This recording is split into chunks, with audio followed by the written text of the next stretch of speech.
Bayangkan menjalani hari yang sama yang buruk berulang kali, seperti permainan video yang rosak. Ini adalah nasib ngeri seorang lelaki bernama Major William Cage, yang sebenarnya seorang pengecut besar. Dunia sedang berjuang dalam perang yang dahsyat melawan makhluk asing yang pantas dan menakutkan yang dipanggil Mimics, dan Cage bekerja untuk tentera tetapi tidak pernah bertempur seumur hidupnya. Dia adalah pegawai perhubungan awam yang bermaksud dia hanya bercakap dengan wartawan dan menjadikan tentera kelihatan baik. General Brahim, yang bertanggungjawab, memanggil Cage ke pejabatnya dan memberitahu dia bahawa dia mesti menyertai gelombang pertama serangan besar ke atas Perancis. Cage sangat takut dan berulang kali berkata, "Tidak, saya tidak akan pergi," yang membuat Brahim marah. Penolakan ini adalah satu bentuk pengkhianatan terhadap perintah tentera dan terhadap struktur kelas tentera. Brahim melihat Cage sebagai lelaki yang lebih rendah, sebahagian daripada kelas bercakap, yang menganggap dirinya lebih baik daripada kelas berjuang dan mengarahkan dia dikurung. Cage cuba melarikan diri tetapi ditangkap dan dihantar ke pangkalan di London di mana semua askar sebenar berlatih. Askar-askar berpendapat dia adalah seorang pegawai kelas atasan yang dimanjakan yang mendapat apa yang patut diterimanya. Dia dilemparkan ke dalam unit yang dipanggil J-Squad yang penuh dengan askar berpangkat rendah yang kasar yang membencinya kerana dia seorang pegawai yang tidak mahu berjuang. Mereka memaksa dia tidur di luar dan melayan dia seperti sampah. Keesokan paginya, Cage ditolak ke dalam kapal terbang dan digugurkan di pantai di Perancis untuk pertempuran besar. Ia adalah konflik yang mengerikan, kekacauan total dan Mimics sedang menunggu mereka. Dalam beberapa minit, hampir semua orang dalam unitnya terbunuh dan Cage berjuang untuk hidupnya, ketakutan. Dia melihat mimik biru yang kuat dan berjaya membunuhnya, tetapi bukan sebelum darah makhluk asing itu meletup sepenuhnya ke atasnya. Kemudian, dia mati dengan kematian yang mengerikan, dan betul-betul pada saat seterusnya, dia bangun semula di pangkalan tentera di London, betul-betul di mana dia memulakan hari itu. Apa yang berlaku? Saya mesti bermimpi, dia berfikir, tetapi ia bukan mimpi, ia adalah gelong masa yang telah bermula. Dia menjalani hari yang sama sekali lagi, dihantar ke pantai, mati dan bangun semula. Dia perlahan-lahan belajar bagaimana menggunakan gelong itu untuk kelebihannya, mengingati perkara yang berlaku sebelum ini supaya dia boleh bertahan lebih lama setiap masa. Dia cuba memberi amaran kepada J-Squad, tetapi mereka hanya berfikir bahawa dia gila dan bergurau. Dalam salah satu gelong, dia melihat seorang wirawanita terkenal bernama Sarjan Rita Vrataski yang dipanggil media Malaikat Verdun. Dia adalah seorang askar yang cantik dan mematikan yang kelihatan satu-satunya yang memahami apa yang berlaku kepadanya. Sebelum dia mati dalam gelong itu, dia merenungnya dengan bersungguh-sungguh dan berkata, "Cari saya apabila anda bangun." Ini adalah mesej mengejutkan kerana dia tahu rahsianya. Apabila dia bangun, dia mengikut arahannya dan menemuinya, dan dia menerangkan kebenaran yang mengerikan itu. Dia juga mempunyai kuasa yang sama, tetapi dia kehilangannya.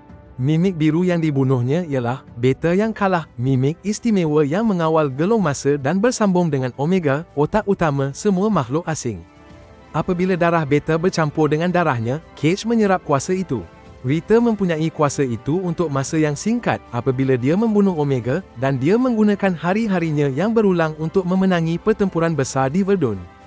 Dia terpaksa meneruskan sehingga dia menemui otak makhluk asing yang sebenar, Omega. Sekarang, Rita dan Cage membentuk perkongsian rahsia dan berbahaya. Dia adalah guru dan dia adalah pelajar. Perbezaan kelas yang kejam dalam tentera hilang kerana mereka kini setaraf dalam perang rahsia ini. Setiap hari, mereka berlatih bersama selama berjam-jam, dan dia mati ratusan kali, kadang-kadang sengaja hanya untuk memulakan hari semula. Dia menjadi semakin baik, mempelajari semua gerakan tempur dan strategi tenteranya. Kerja mereka adalah konflik kehendak kerana Rita dingin dan berterus terang, dan Cage masih takut dan merengek. Dia membuat dia menderita dan membunuh diri ratusan kali untuk menjadikannya lebih kuat. Dalam satu gelong, mereka akhirnya sampai ke empangan tinggi, yang mereka fikir mengandungi Omega, tetapi ia adalah perangkap. Mimics menyembunyikan rancangan yang lebih besar, dan gelong masa ditetapkan semula apabila mereka mati. Mereka menyedari bahawa mereka mesti mencuri peranti pengesan khas dari General Brahim, yang dikunci di pejabatnya untuk mencari lokasi sebenar Omega. Ini adalah risiko besar. Cage menghabiskan banyak hari cuba mendapatkan peranti itu, tetapi dia perlu mati setiap kali misi gagal. Dia semakin dekat dengan Brahim setiap masa, mempelajari rahsia, pengkhianatan dan kawalan peringkat tinggi tentera. Brian menggunakan kemasyhuran Rita untuk merekrut lebih ramai askar, menyembunyikan bahaya sebenar dan kerugian yang mengerikan. Ini adalah pengkhianatan kepercayaan orang ramai. Dalam gelong yang berjaya, Cage mendapat peranti itu dan alat pengesan menunjukkan bahawa Omega tidak berada di empangan, tetapi di bawah Museum Louvre di Paris. Sekarang, untuk seketika, mereka berhenti menumpukan perhatian hanya pada misi dan membenarkan diri mereka seketika hubungan manusia yang sederhana. Bahaya dan penderitaan berterusan mereka yang dikongsi telah mewujudkan ikatan yang mendalam. Dalam keheningan gelung petang, skrip menunjukkan bahawa mereka melakukan hubungan seks bersama sebagai cara untuk mencari keselesaan sebelum misi terakhir mereka, mungkin maut. Ia adalah detik pelarian murni, dewasa. Tetapi keesokan paginya, Rita kembali fokus sepenuhnya pada perniagaan, realiti perang dan misi terlalu penting untuk membiarkan emosi menghalang. Mereka mencuri kapal terbang dan meyakinkan J-Squad, unit yang membenci Cage, untuk menyertai mereka, memberitahu mereka kebenaran tentang gelong masa dan Omega. Ini adalah pengkhianatan terhadap perintah tentera dan ia adalah konflik besar antara askar dan jeneral yang berbohong kepada mereka. Kumpulan itu mendarat berhampiran Louvre, tetapi Omega menghantar gelombang kawalan minda yang mengerikan yang mencederakan Cage dengan teruk, memaksa kapal itu terhempas. Mereka mesti berjuang melalui bandar untuk sampai ke muzium. Dalam pertempuran, hampir semua J-Squad terbunuh, mengorbankan nyawa mereka untuk tujuan itu. Cage dan Rita adalah satu-satunya yang tinggal. Mereka akhirnya sampai ke Louvre dan menemui Omega yang dilindungi oleh sangkar logam gergasi dan banyak makhluk asing yang lain. Ini adalah perhentian terakhir dan mereka tahu bahawa mereka mungkin tidak akan bangun lagi. Rita memberitahu Cage, jika saya mati sekarang, jangan cuba selamatkan saya, bunuh sahaja Omega. Dia bersedia mengorbankan dirinya untuk seluruh dunia. Tiba-tiba, mimik Beta melompat keluar dan menikam Rita dengan tulang yang tajam. Dia sedang nazak dalam pelukan Cage. Beta mengambil bahagian terakhir darah Cage dengan kuasa gelung masa. Cage menyedari bahawa kali ini dia tidak akan ditetapkan semula. Jika dia mati, itu adalah muktamad. Dia perlu membuat pilihan yang paling sukar, menyelamatkan Rita dan membiarkan Omega hidup, atau membiarkan dia mati dan menghentikan perang selama-lamanya. Dia mengambil sekumpulan bom yang kuat dan berlari ke arah Omega, membuang bom ke otak makhluk asing itu. Omega mengeluarkan jeritan terakhir yang mengerikan, dan bom meletup. Cage terperangkap dalam letupan dan mati, sama seperti Omega mati, dan kuasa gelung masa dilepaskan ke dunia.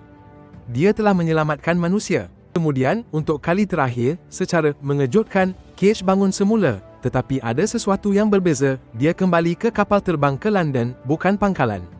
Mimik semuanya mati. Tentera sedang meraihkan kemenangan besar, tetapi tiada siapa yang mengingati pertempuran di Paris, hanya pertempuran di Perancis di mana perang berakhir.